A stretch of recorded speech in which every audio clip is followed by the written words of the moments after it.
Namaste. Today I would like to introduce set canvas painting. Now you would be wondering, what is set canvas painting? Set canvas painting is like when you paint two canvases in contrast.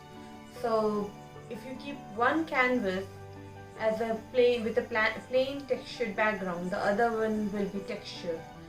So I would like to show you what I mean to say by the set canvas.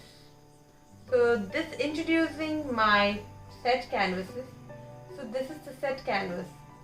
So if you see this one, the first one, it has got a lighter background and this has got a darker background, whereas this has got a plain background and this has got a nice textured background.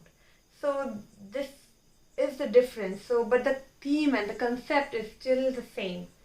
So it's like the same flowers are here, it's in a contrast and it will go like in a set, isn't it? And do you want to paint this with me? If yes, then you need to keep watching my video where I have explained step by step making of this beautiful set. Thank you.